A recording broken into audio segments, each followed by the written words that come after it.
In the early months of 2026, the reality of absolute powerlessness does not care how many millions of records you have sold. Picture a sprawling, silent mansion in California. Sitting at a massive, polished mahogany table is a 79-year-old woman. She is wearing heavy, dark glasses. Her hands, adorned with expensive rings, are resting flat against a thick stack of legal documents. They are court papers for a conservatorship. Cher is fighting for the life of her 49-year-old son. He is completely disappearing into a severe psychological crisis and a heavy, synthetic chemical fog. He is blowing massive amounts of money on luxury cars and expensive hotels, using the family fortune to actively fuel his own destruction. And she is forced to watch him deteriorate day after day, completely unable to stop it. How does the goddess of pop woman who famously conquered music, television, and film, who amassed hundreds of millions of dollars, end up sitting in a sterile courtroom, utterly helpless to save her own child? What is the brutal, terrifying cost of climbing out of absolute, bone-crushing poverty, only to realize that all the money in the world cannot buy your family's salvation? Think about that for a second. Have you ever felt the crushing weight of trying to save someone who simply cannot save themselves? Leave a comment below, because that exact terrifying question is the beating heart of this story. To understand the 79-year-old mother sitting in that courtroom today, you have to rewind the tape. We have to go back to the very first seconds of her existence. A life that, shockingly, almost did not happen at all. When you look at a global icon covered in rhinestones and feathers, it is almost impossible to imagine that her entire existence was decided by a split-second decision in a cold, sterile medical clinic. But that is exactly how the story of Cher begins. It does not start on a Hollywood soundstage. It starts in 1946 on a vinyl operating table. Her mother, Georgia Holt, was a young, struggling, aspiring actress. And she was completely, terrifyingly broke. She was pregnant, her marriage was falling apart, and she had absolutely no money to raise a child. So she made the desperate, heavy decision that countless women in poverty are forced to make. She went to a clinic to terminate the pregnancy. Picture that room. The harsh, blinding glare of the overhead exam light. The sharp, stinging smell of rubbing alcohol. The cold, mechanical clink of medical instruments resting on a metal tray. Georgia was lying on the table, staring at the ceiling. The procedure was moments away from beginning.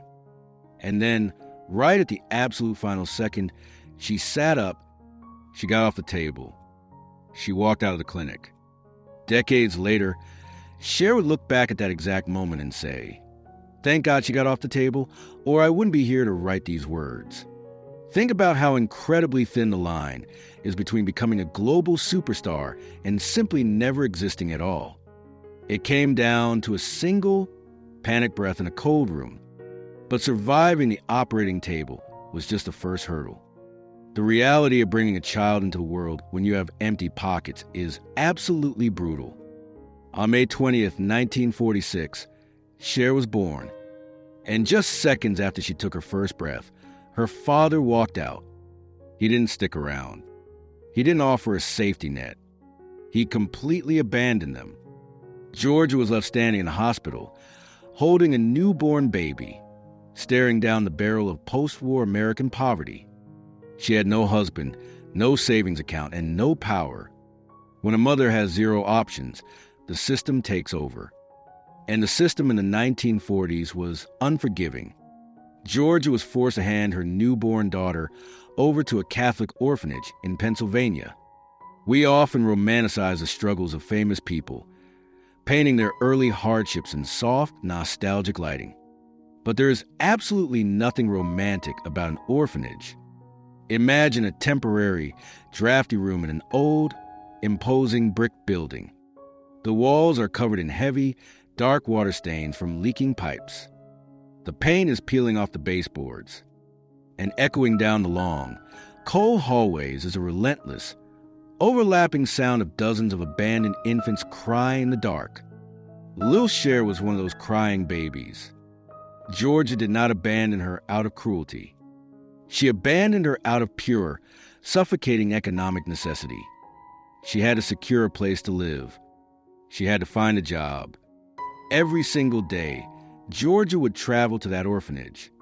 But she wasn't allowed to just walk in and hold her daughter. She had to stand outside, her hands gripping the cold, heavy iron gates of the institution, looking through the bars just to catch a glimpse of her own baby.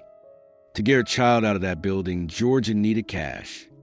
So she went to work. She took a job at an all-night diner. While her baby was sleeping behind water-stained walls, Georgia would spend her nights breathing in the heavy, greasy air of a diner kitchen. The smell of stale coffee, cheap frying oil, and stale cigarette smoke soaking into her uniform. She worked through the midnight hours, carrying heavy ceramic plates to tired truck drivers and drunks, scraping together loose dimes and quarters from the sticky laminate tables. She worked until her feet were numb. She saved every single penny she could hide away. And it worked. Just before Cher was old enough to take her very first steps, Georgia finally handed over enough money to pull her daughter out from behind those iron gates. She brought her baby home. They were finally together. But here is the brutal truth about poverty. Escaping an institution does not mean you have escaped the hunger. Georgia and her young daughter moved into a tiny, cramped apartment.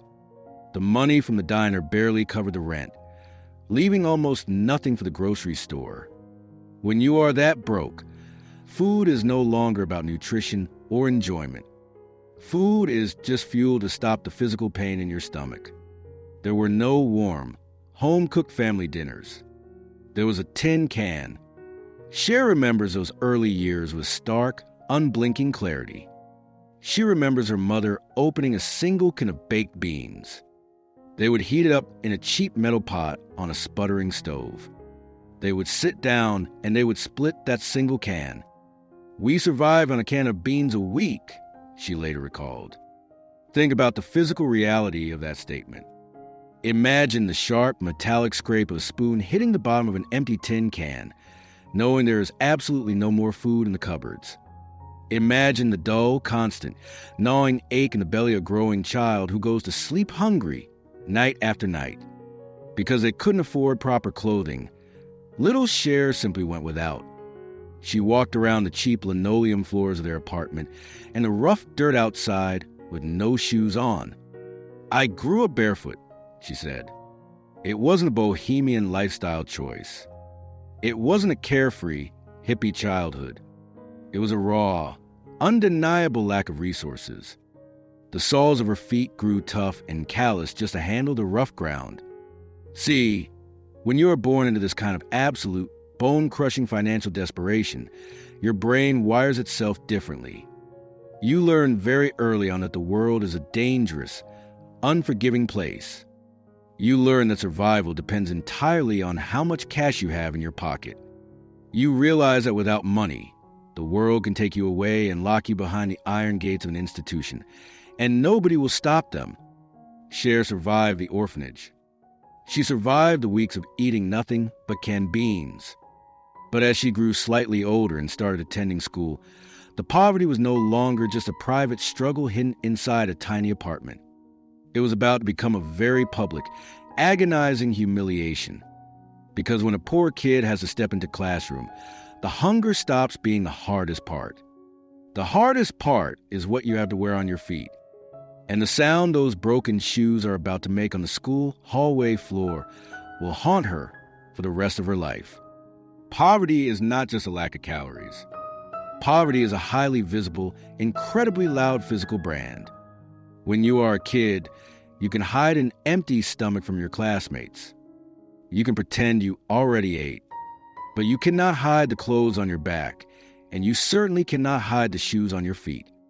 By the time Cher was old enough to go to school, the financial desperation of her household had reached a critical, humiliating peak. She owned exactly one pair of shoes, and they were completely, structurally destroyed. The thick rubber sole had entirely detached from the upper fabric of the shoe, flapping open like a broken jaw every time she took a step. Her bare toes were completely exposed to the elements. Now, imagine being a young girl, desperately wanting to fit in, having to walk down the echoing, polished linoleum hallways of a public school. She couldn't just walk normally. She had to find a thick, industrial rubber band, the kind you use to hold together stacks of old newspapers, and tightly wrap it around the center of her shoe, desperately trying to strap the broken sole to her foot.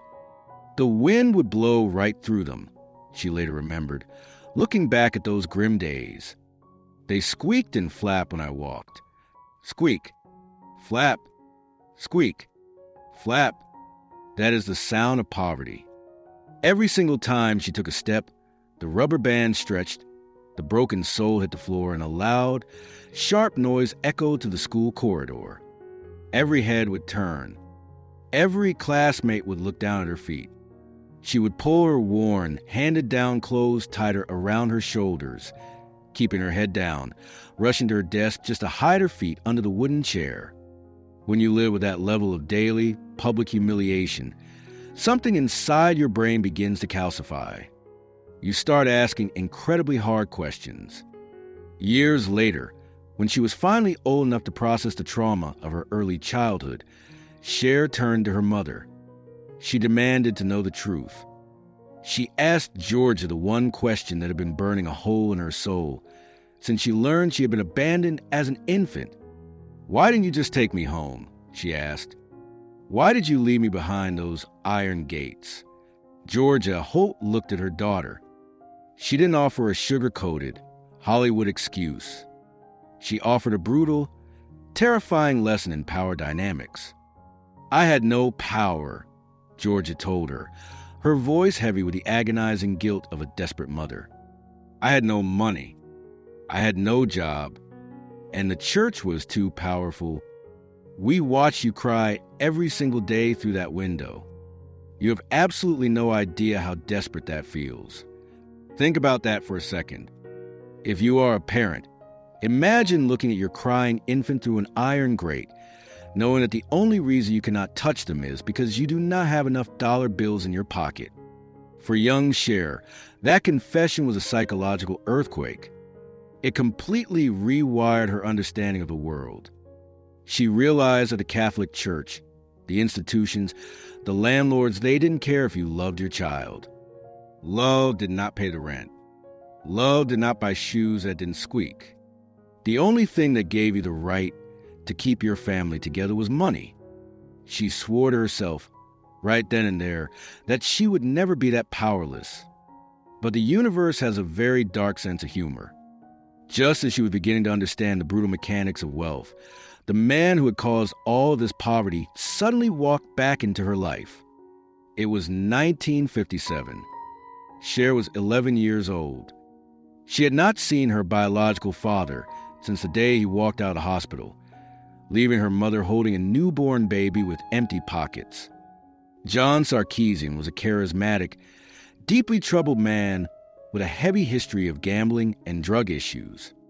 But when he finally showed up to meet his 11-year-old daughter, he didn't look like a man who had destroyed his family. He looked like a movie star. They met, but Cher didn't look into his eyes. She didn't look for a fatherly connection. Her eyes immediately dropped straight to the floor. She stared at his shoes. He was wearing a pair of immaculate, highly polished leather dress shoes. The leather was supple, catching the light perfectly. There were no rubber bands holding them together. There were no exposed toes. They didn't squeak when he walked. They were the most beautiful shoes I had ever seen, Cher later recalled. She remembered the strange, smooth, almost intoxicating aura of wealth and confidence he projected. This is the exact moment the narrative fractures. It is a moment of pure, devastating cinematic contrast. On one side of the room stands an 11-year-old girl, her feet calloused from walking barefoot, wearing shoes strapped together with rubber bands, having survived on canned beans and the trauma of an orphanage.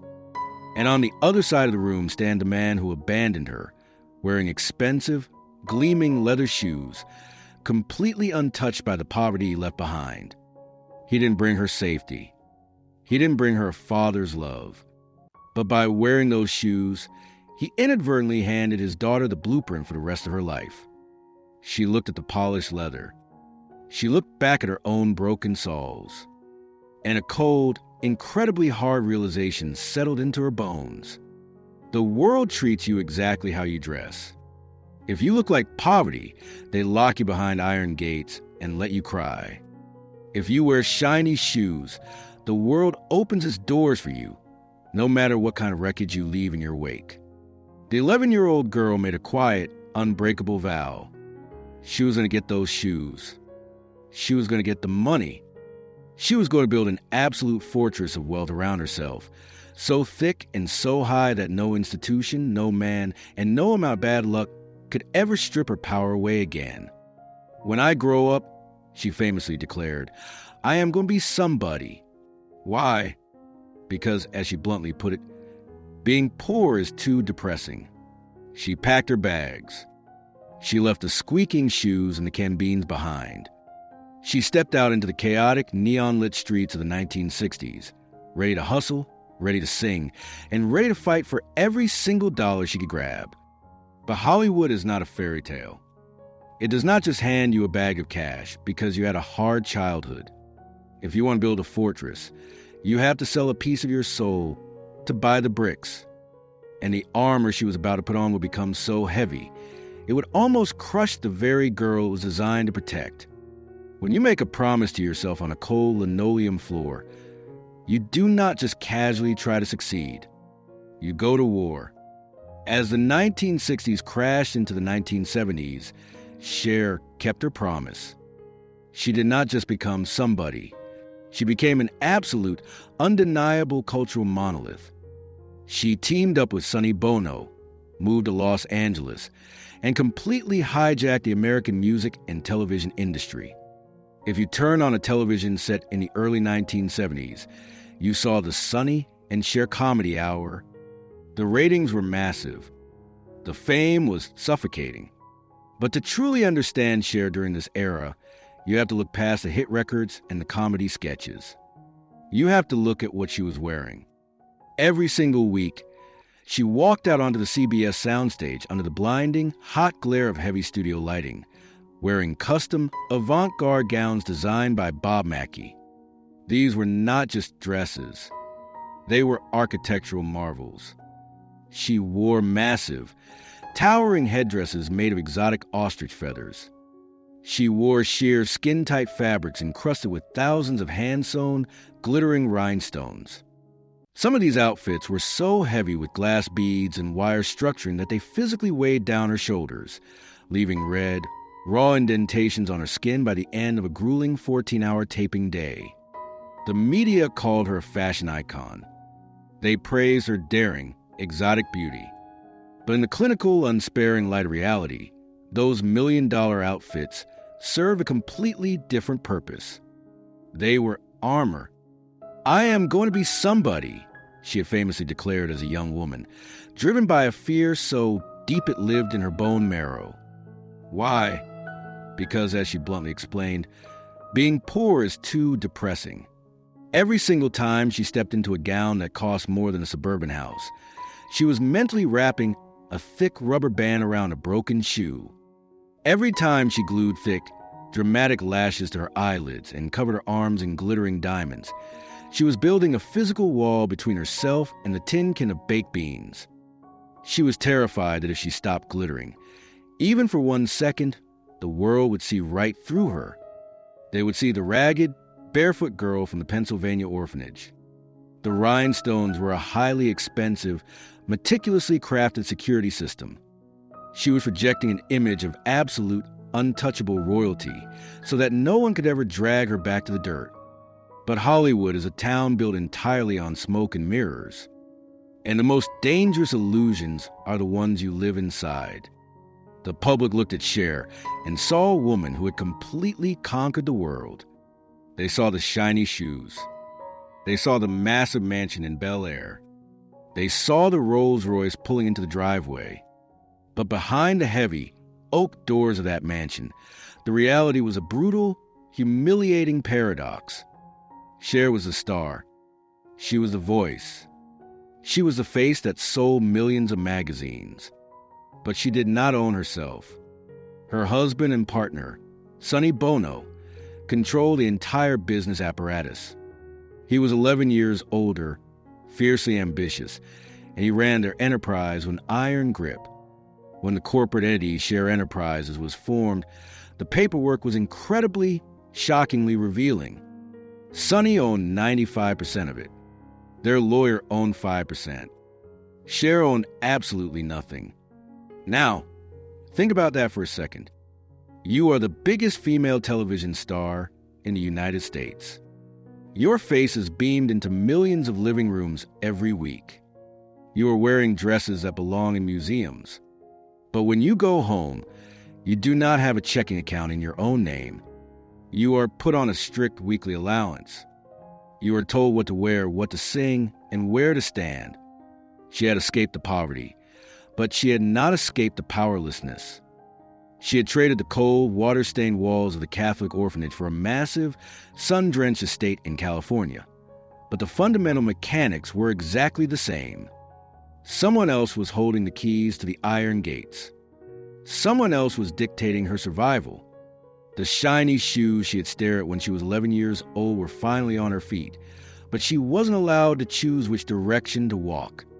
This is the agonizing weight of a rags-to-riches story that the movies never show you.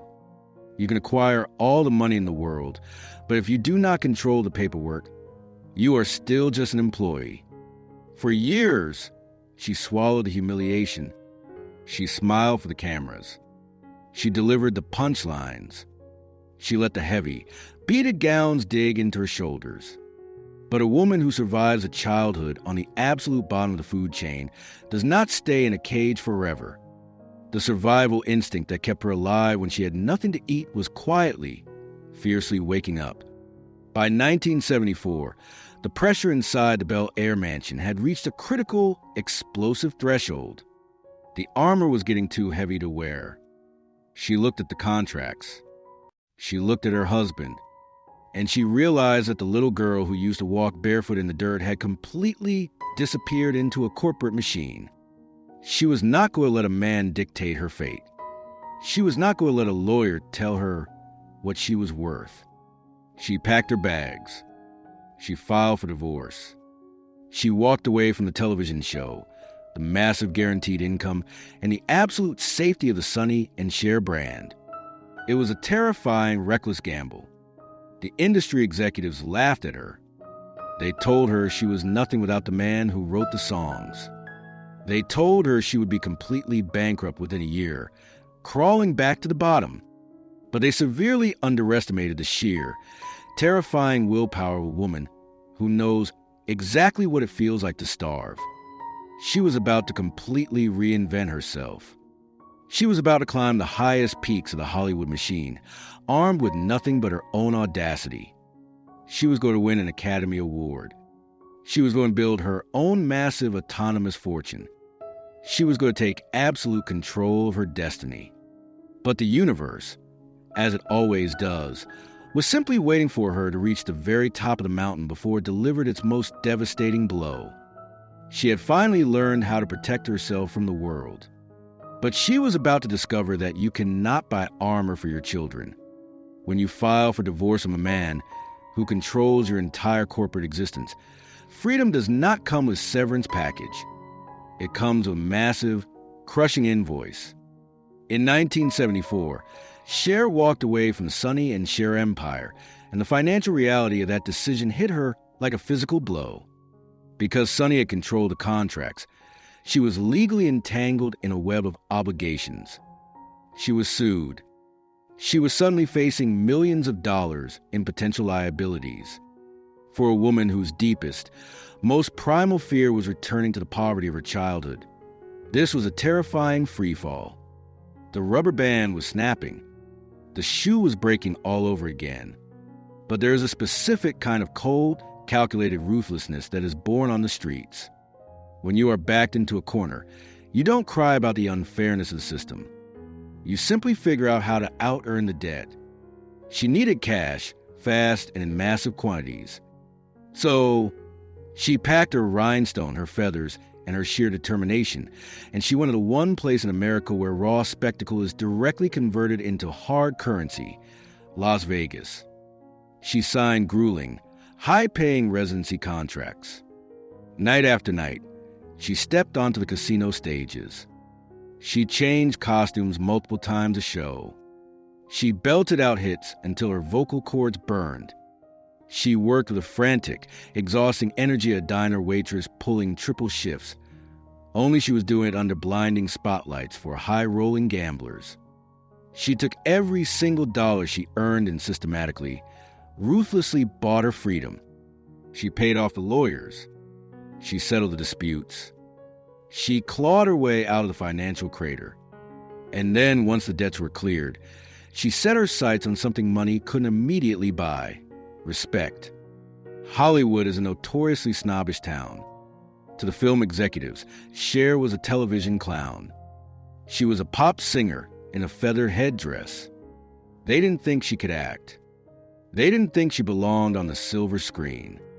But they forgot one crucial detail. When you spend your entire childhood learning how to adapt your personality just to survive a hostile environment, acting is not a craft you learn in the studio.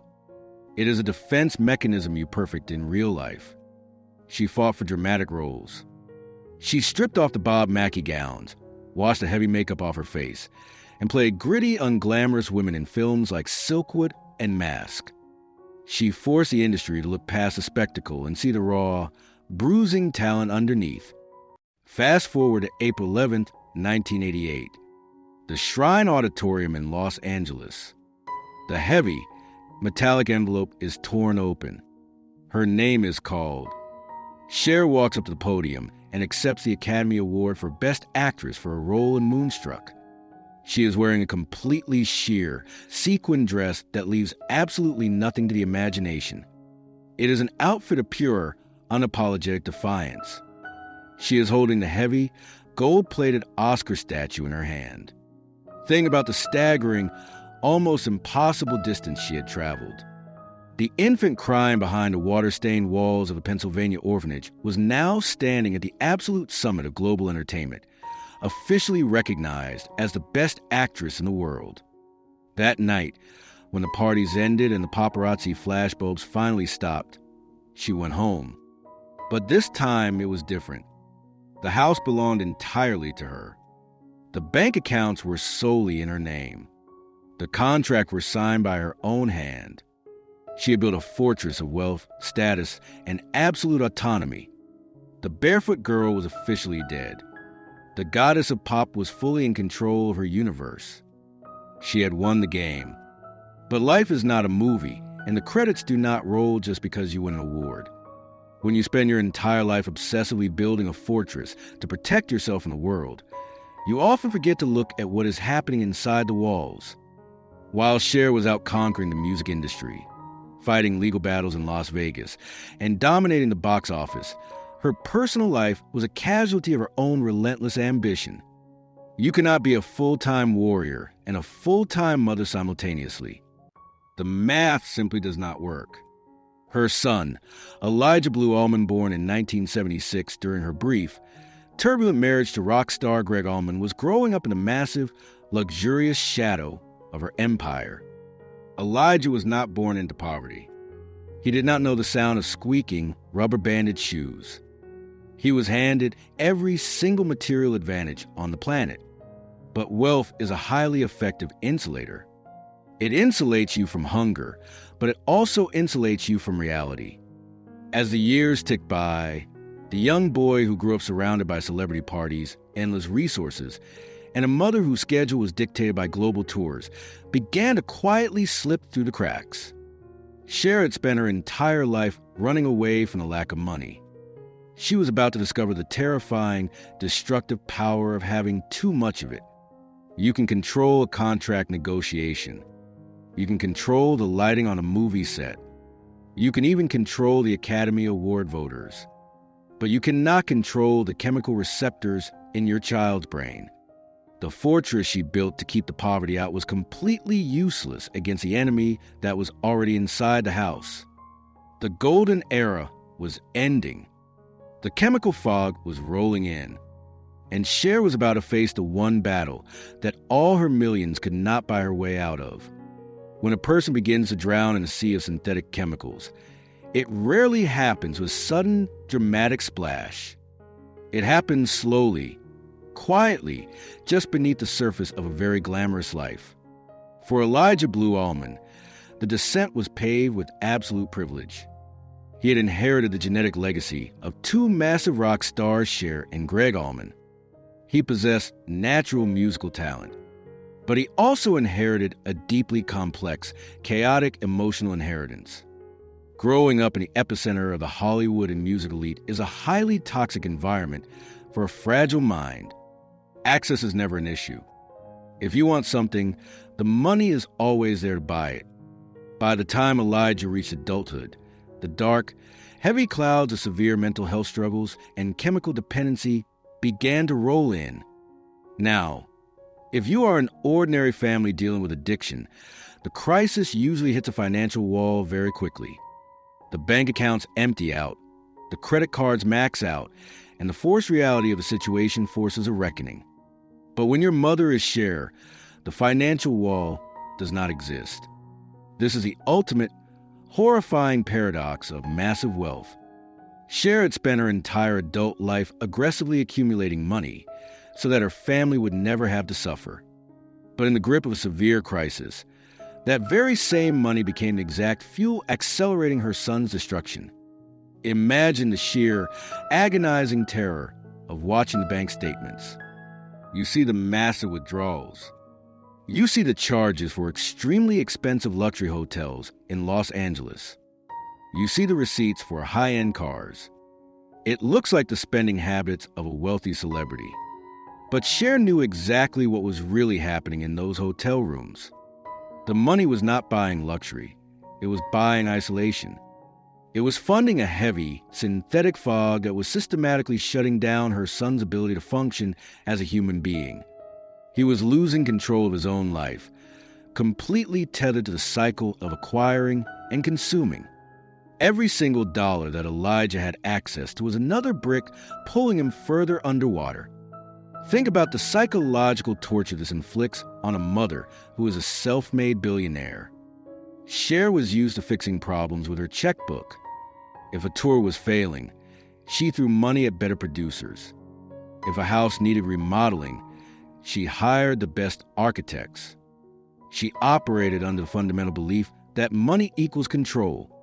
But how do you use money to save someone when the money itself is the weapon they're using to destroy themselves?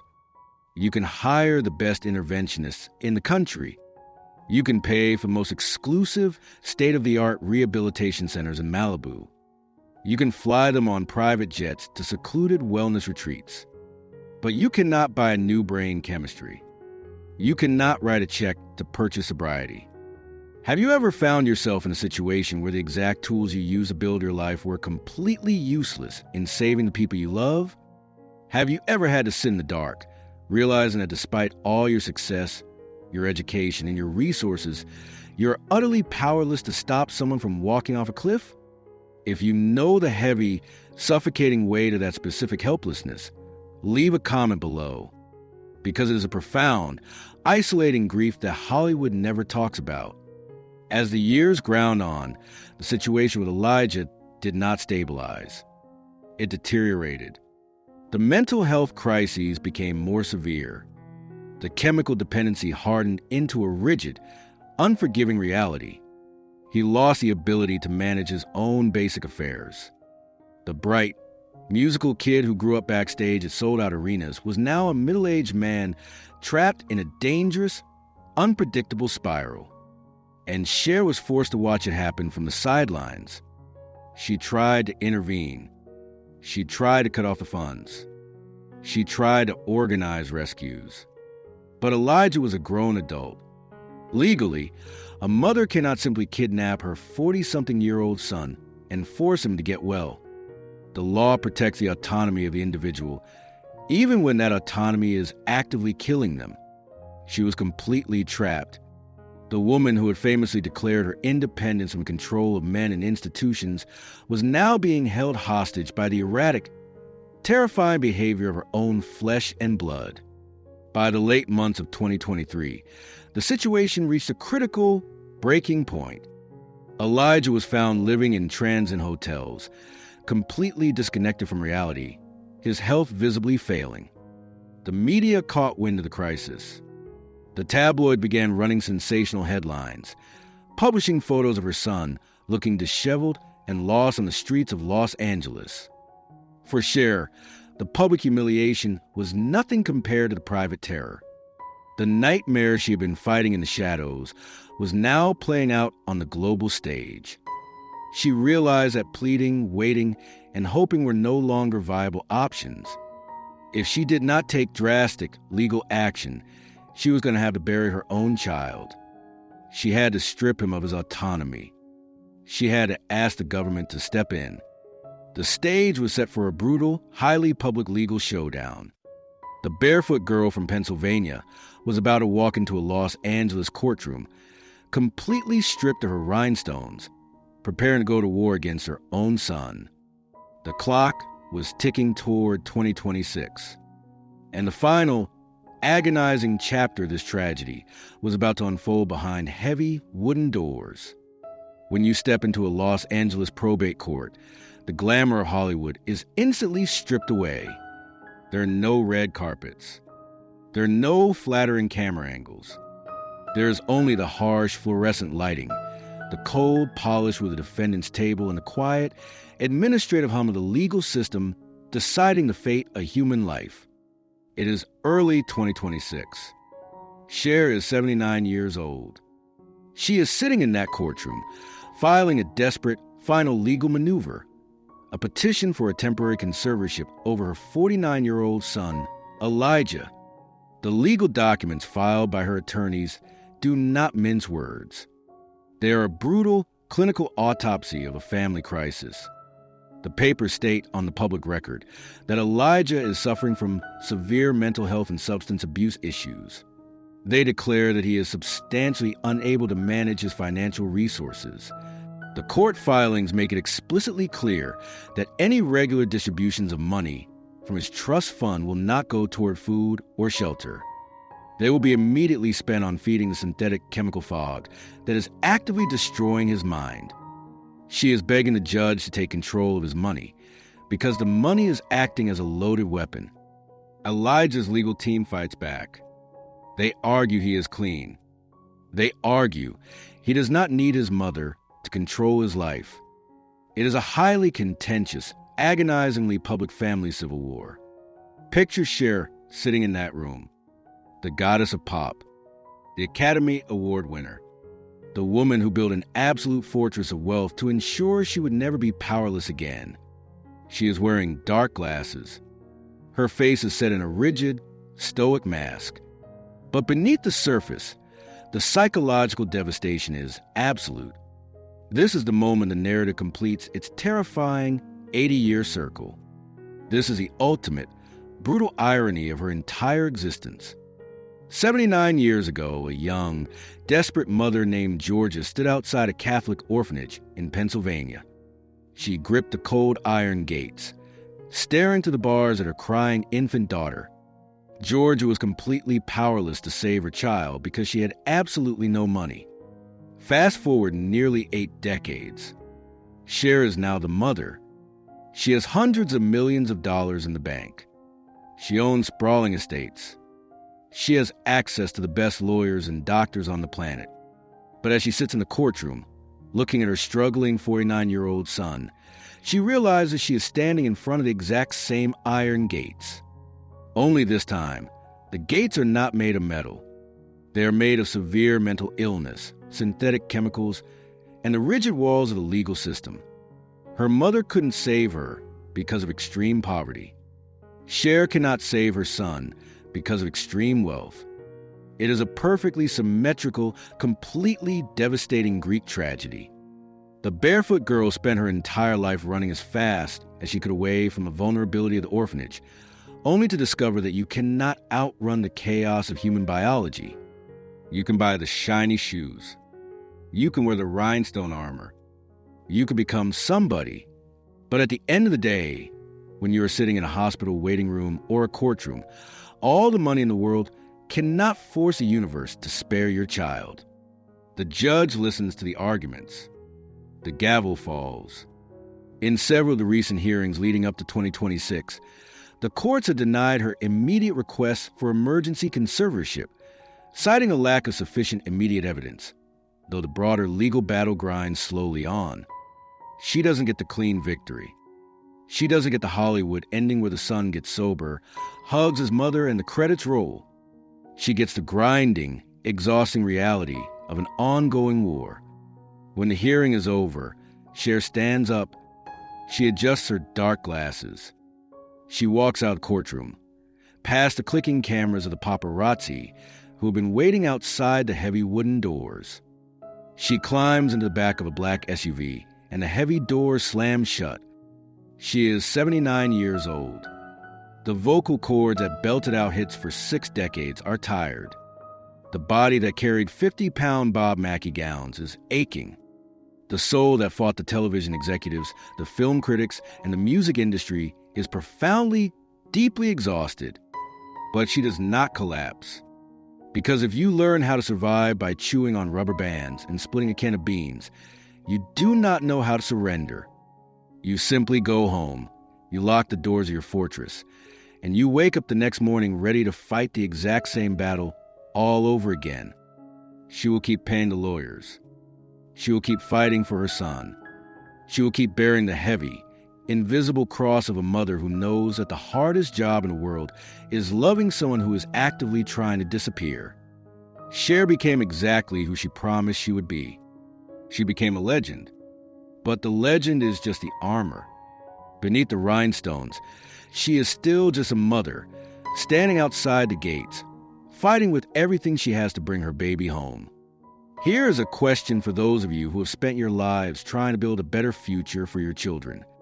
Have you ever realized that the very things you fought so hard to provide money, comfort, and safety sometimes create an entirely new set of problems you could never have anticipated?